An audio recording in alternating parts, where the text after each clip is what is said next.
نحمده ونصلي على رسوله الكريم اما بعد فاعوذ بالله من الشيطان الرجيم بسم الله الرحمن الرحيم رب اشرح لي صدري ويسر لي امري واحلل عقدة من لساني يفقهوا قولي۔ السلام علیکم ورحمۃ اللہ وبرکاتہ۔ ناظرین، پروگرام دعا کیجئے کے ساتھ آپ کی خدمت میں حاضر ہیں۔ آج ہم انشاءاللہ آپ کے ساتھ گھریلو پریشانیوں سے نجات حاصل کرنے کی دعائیں شیئر کریں گے۔ اس موضوع پر آپ سے گفتگو ہوگی کہ کس طرح ہم اپنے خاندانی زندگی کو، اپنی معاشرتی زندگی کو خوشگوار بنا سکتے ہیں اللہ سبحانہ و تعالیٰ کی مدد کے ساتھ۔ کوشش اپنی جگہ، لیکن ہر کوشش اس وقت فائدہ مند ہو جاتی ہے جب انسان اس کے ساتھ ساتھ اللہ تعالیٰ سے دعا کرتا ہے۔ حدیث میں آتا ہے کہ اللہ سبحانہ و تعالیٰ کے نزدیک دعا سے زیادہ معزز اور کوئی چیز نہیں، یعنی سب سے زیادہ اللہ تعالیٰ جس چیز کو بندے کی ویلیو کرتے ہیں وہ دعا مانگنا ہے۔ اسی طرح ایک اور حدیث میں آتا ہے کہ دعا کرنا افضل عبادت ہے، یعنی انسان جب اللہ تعالیٰ کے آگے ہاتھ پھیلاتا ہے، اپنے دل کی پکار اپنے رب کو سناتا ہے، تو دراصل وہ عبادت کی حالت میں ہوتا ہے اور ایک افضل عبادت کر رہا ہوتا ہے۔ اس لیے کثرت کے ساتھ دعائیں کرتے رہنا چاہیے، لیکن یاد رہے کہ دعا کرنے سے پہلے اللہ سبحانہ و تعالیٰ کی تعریف ضرور کی جائے۔ اس سلسلے میں تعریف کے بے شمار کلمات ہمیں احادیث کی کتابوں میں ملتے ہیں۔ انہی میں سے ایک آتا ہے کہ آپ صلی اللہ علیہ وسلم سے سوال کیا گیا کہ کون سا کلام افضل ہے؟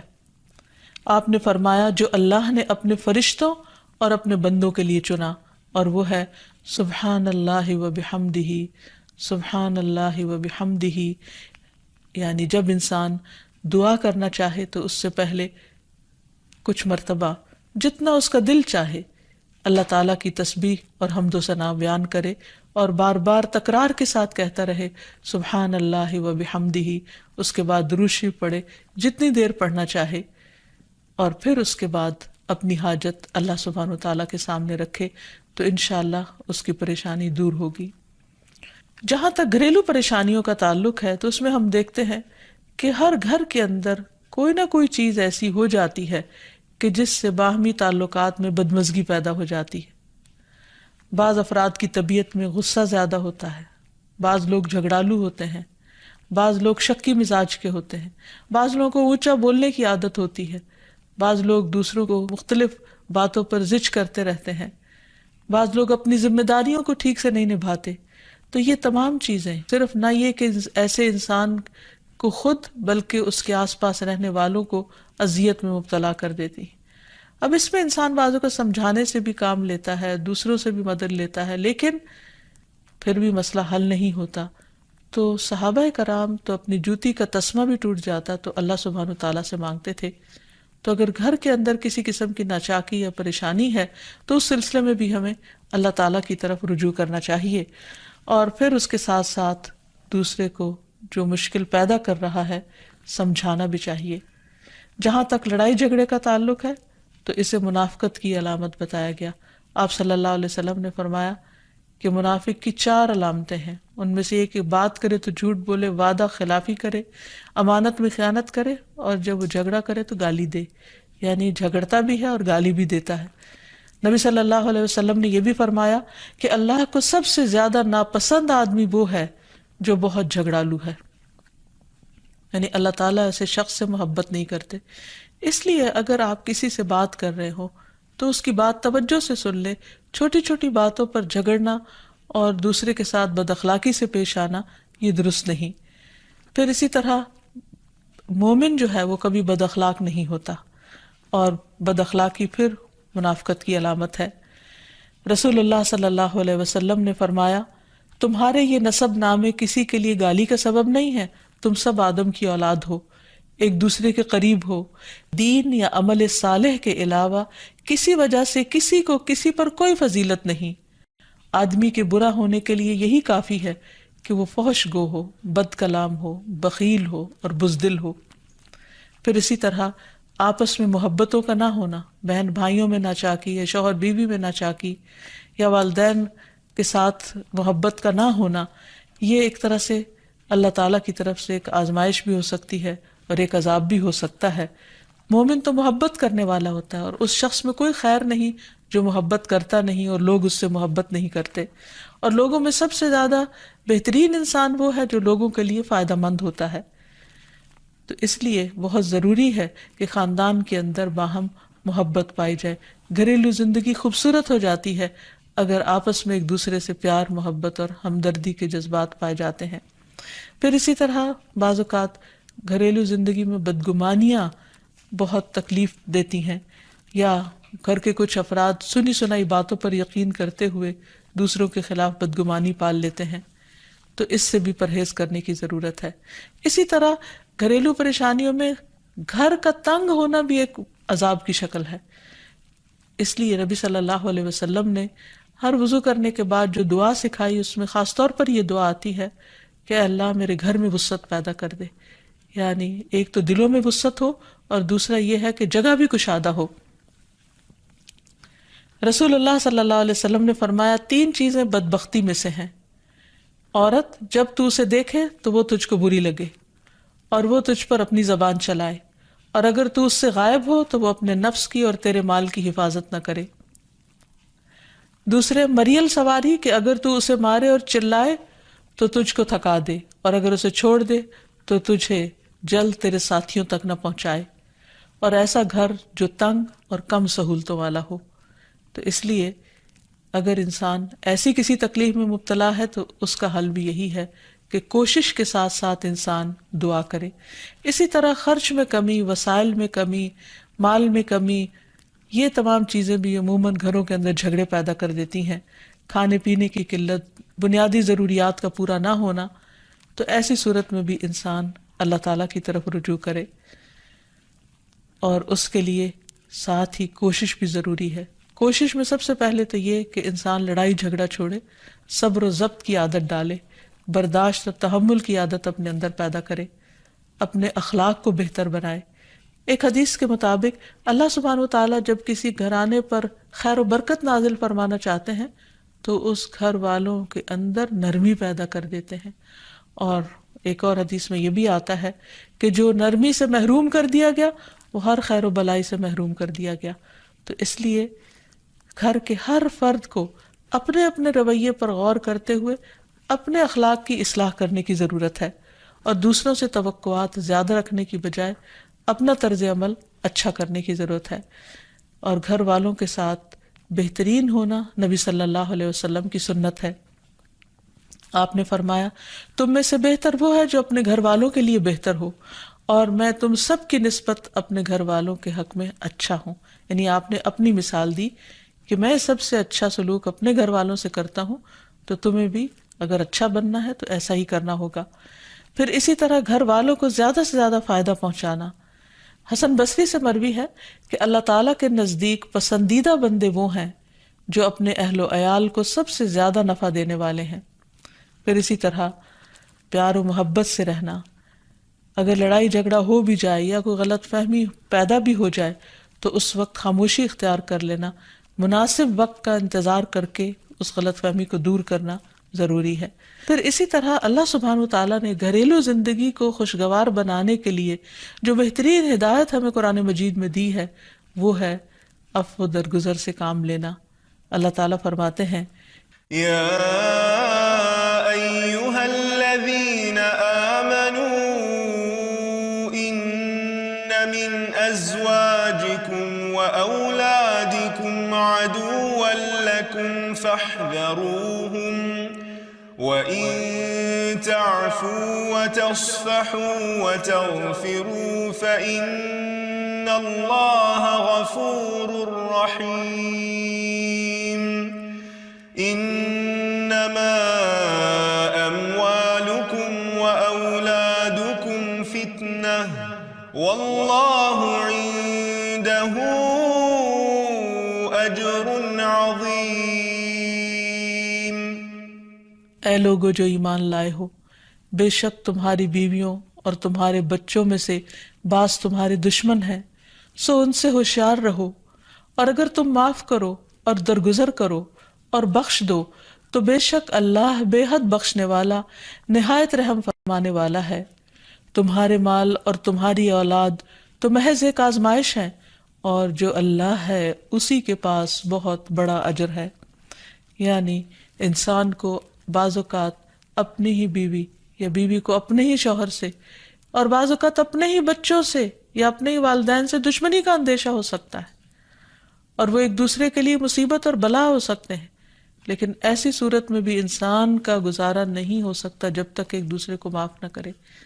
زندگی کی گاڑی نہیں چل سکتی جب تک انسان دوسروں کے قصور اور غلطیاں ان سے درگزر نہ کرے، کیونکہ ہر انسان کبھی غصے کی وجہ سے، کبھی جہالت کی وجہ سے، کبھی جلد بازی کی وجہ سے، کبھی لوگوں کے اکسانے پر اپنے پیاروں کے ساتھ زیادتیاں کر جاتا ہے۔ تو ایسی صورت میں انسان اگر چاہتا ہے کہ اس کی زندگی خوشگوار ہو تو اسے معاف کرتے رہنا چاہیے۔ نبی صلی اللہ علیہ وسلم کے اخلاق کے بارے میں جب پوچھا گیا تو حضرت عائشہ کہتی ہیں کہ آپ طعن و تشنیع کرنے والے نہ تھے، یعنی طعنے نہیں دیتے تھے، یعنی اگر کسی سے غلطی ہو جاتی تو اسے بار بار یاد نہیں کراتے تھے، فحش کام نہیں کرتے تھے، بازاروں میں چیخنے والے اور برائی کا بدلہ برائی سے دینے والے نہ تھے، بلکہ معاف کرنے والے اور درگزر کرنے والے تھے۔ اور حقیقت یہ ہے کہ جو جس کے جتنا قریب ہوتا ہے، جیسے گھر والے ہیں، اس کی غلطیاں اور اس کی کمزوریاں زیادہ سامنے آتی ہیں، اور پھر وہ ریپیٹڈلی سامنے آتی ہیں، بار بار سامنے آتی ہیں، تو ایسی صورت میں معاف کرنا بھی مشکل لگتا ہے، لیکن پھر بھی معاف کیے بغیر گزارا نہیں۔ پھر اسی طرح یہ ہے کہ انسان اگر ہمیشہ دوسروں کا حق ادا کرنے کی فکر کرے تو اس سے بھی بہت سے جھگڑے ختم ہو جاتے ہیں۔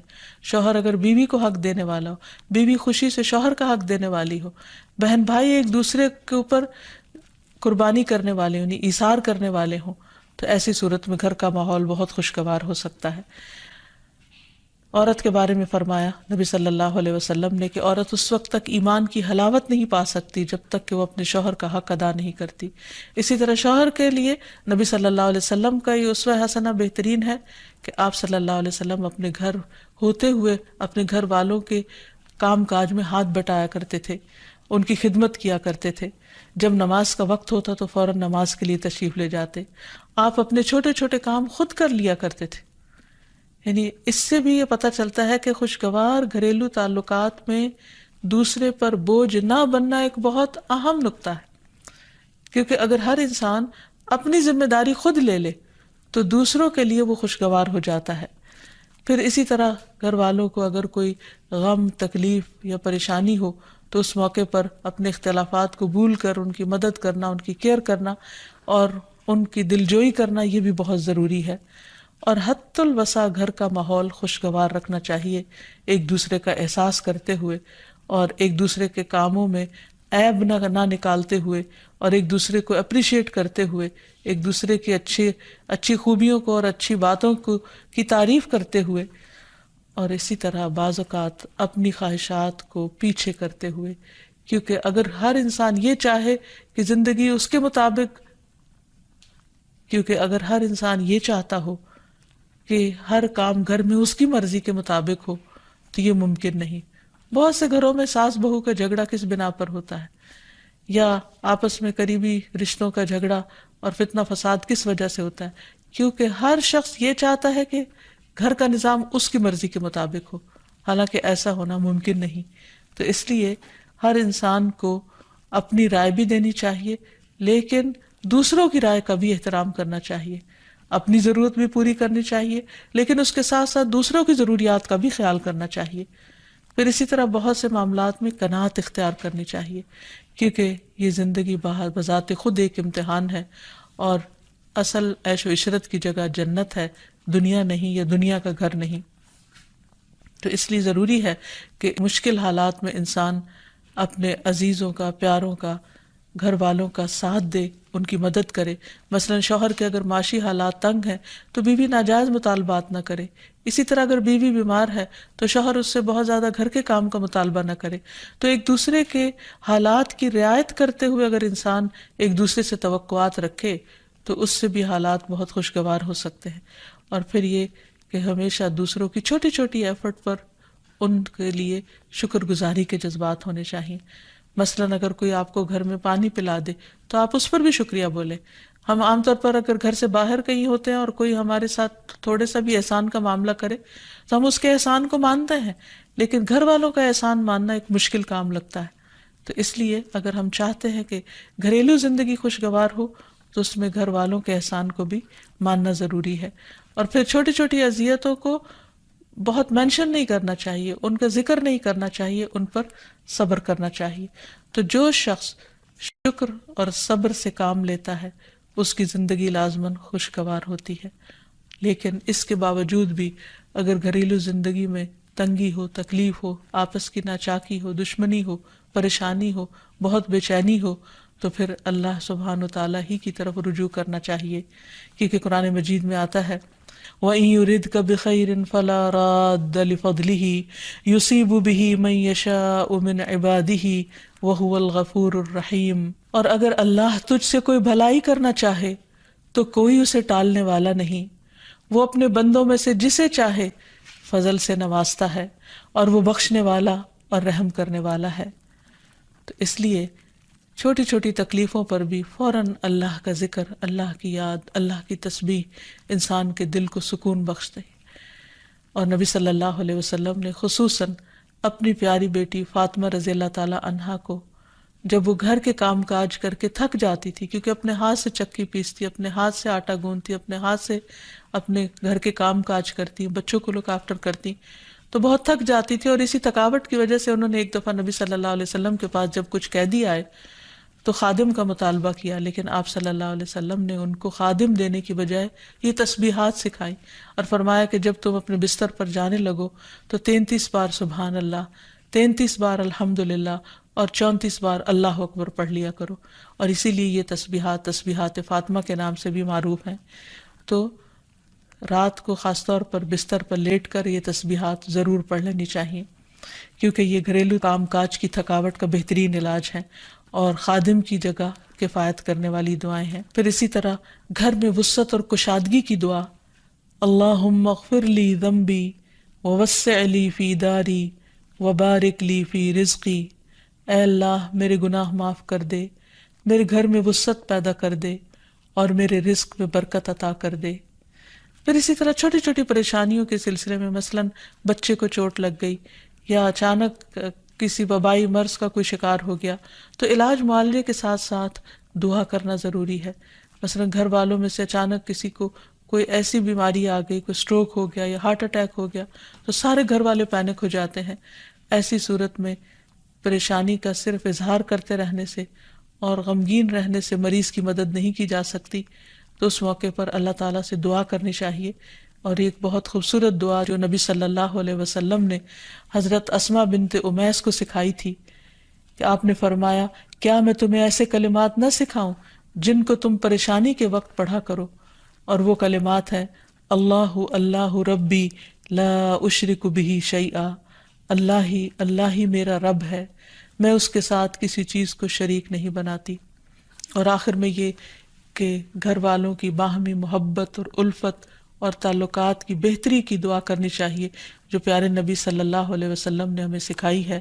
وہ دعا ہے اللہم الف بین قلوبنا واصلح ذات بیننا واہدنا سبل السلام ونجنا من الظلمات الى النور وجنبنا الفواحش ما ظہر منها وما بطن وبارک لنا فی اسماعنا وابصارنا وقلوبنا وازواجنا وذریاتنا وتب علینا انک انت التواب الرحیم وجعلنا شاکرین لنعمتک مثنین بها قابلیہا واتمہا علینا.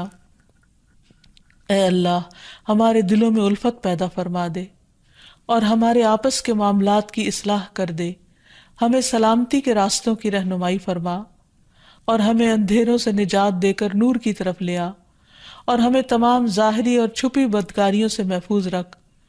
ہمارے کانوں اور ہماری آنکھوں اور ہمارے دلوں اور ہماری گھر والیوں اور ہمارے بچوں میں برکتیں عطا فرما، ہماری توبہ قبول فرما. بلا شبہ تو بہت زیادہ توبہ قبول کرنے والا اور رحمت کرنے والا ہے. ہمیں اپنی نعمتوں کا شکر ادا کرنے والا بنا اور ان کی تعریف کرنے والا اور ان کو قبول کرنے والا بنا دے ان نعمتوں کو ہم پر کامل فرما دے، یعنی ان نعمتوں کو ہم پر تمام کر دے۔ تو کس قدر جامع اور خوبصورت دعا ہے جو نبی صلی اللہ علیہ وسلم نے ہمیں سکھائی گھریلو زندگی کو خوشگوار بنانے کے لیے۔ ان دعاؤں کو پڑھتے رہنا چاہیے، یاد کر لینا چاہیے، قبولیت کے مواقع پر پڑھنا چاہیے۔ اگر زبانی یاد نہ بھی ہو تو دیکھ کر پڑھ لینا چاہیے، اور اگر ان کا ترجمہ نہ آتا ہو تو اردو میں پڑھنے میں بھی کوئی حرج نہیں، لیکن اللہ تعالیٰ سے مانگتے رہیے کیونکہ ساری مشکلات کا حل صرف اسی کے پاس ہے۔ وآخر دعوانا ان الحمد للہ رب العالمین۔ السلام علیکم ورحمۃ اللہ وبرکاتہ۔